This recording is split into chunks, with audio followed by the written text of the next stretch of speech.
Hello students, how are you all? I hope you all are fine. This is your economics lecture and this is your chapter number 12 of Indian economic development, that is environment and sustainable economic development. Environment, what is environment? Environment refers to the sum total of external forces surrounding us. जितनी भी external forces से हम घिरे हुए हैं, which includes elements like birds, animals, plants, forest, fisheries, sun, water, air, land, mountains, everything is environment.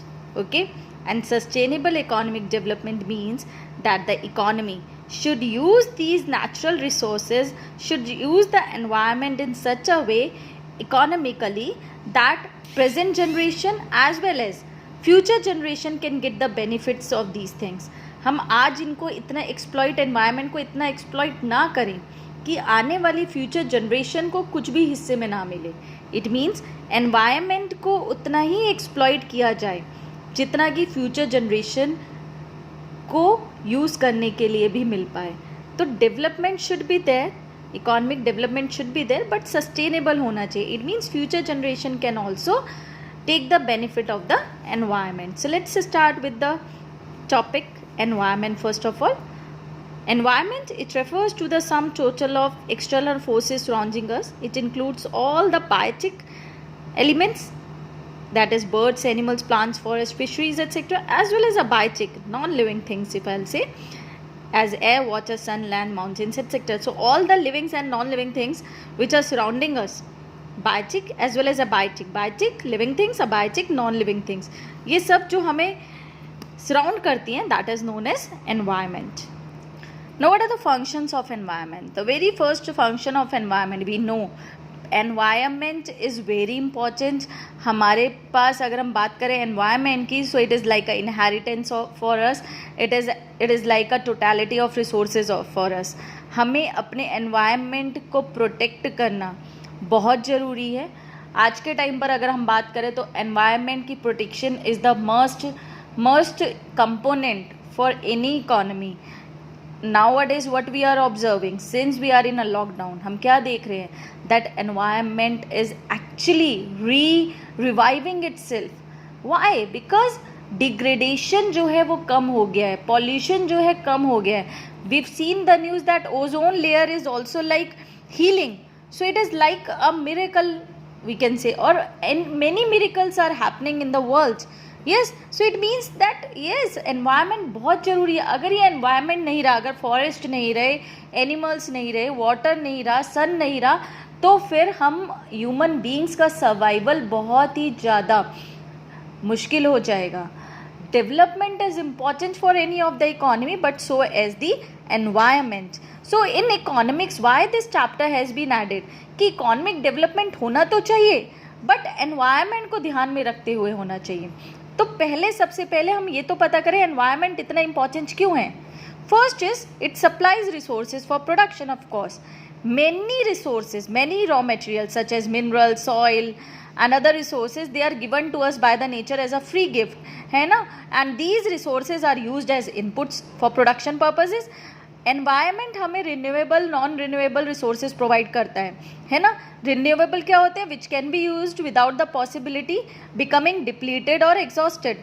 Yes, अगर हम बात करें रिन्यूएबल रिसोर्सेज की, तो फॉर एग्जांपल अगर हम बात करें ट्रीज और फिशेस की, तो यहाँ पर क्या इनका डिप्लीशन होना या एग्जॉस्ट होना, इसकी पॉसिबिलिटी जो है नहीं है.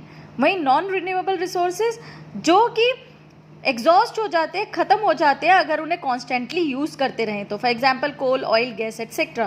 तो ये सारे रिसोर्सेज हमें कहाँ से मिल रहे हैं? एनवायरनमेंट से.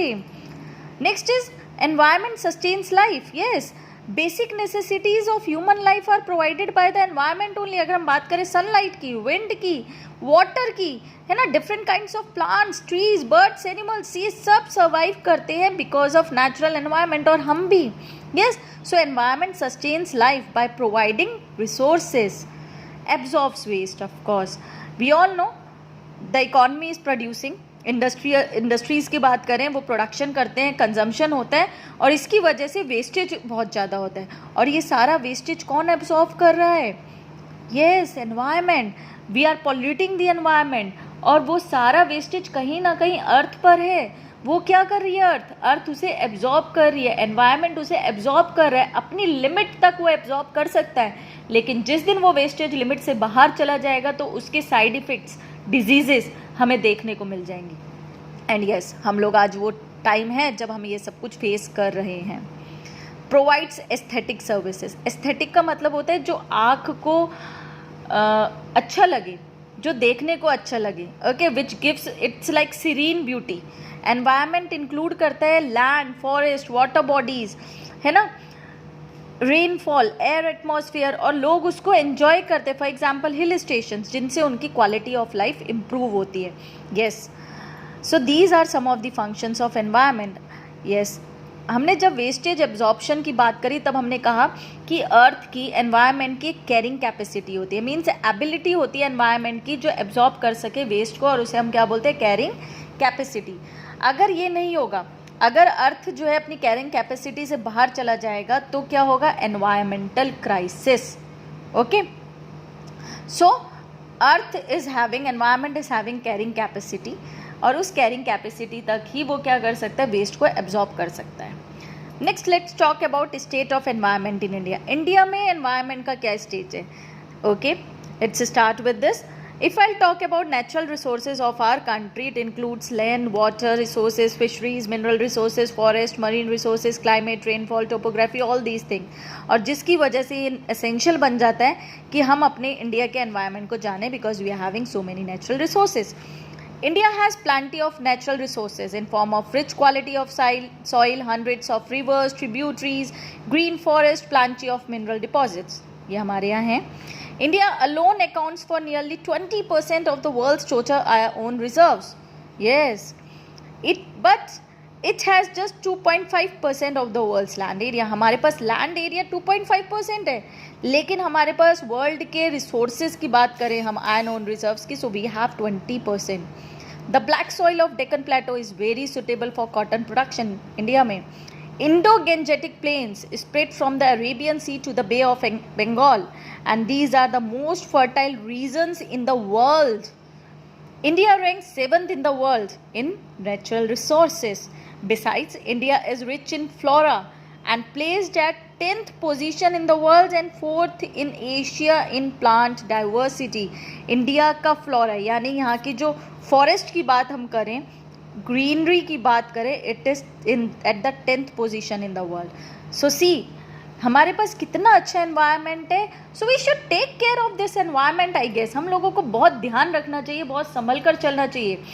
हमें अपनी एनवायरनमेंट की केयर करनी चाहिए, so that our future generations can also utilise this, can also have the benefit of the environment. उन्हें भी कल को हिल स्टेशन देखने को मिले. Yes, so I hope you understood this. This is all for today. Thank you, students. Have a nice day.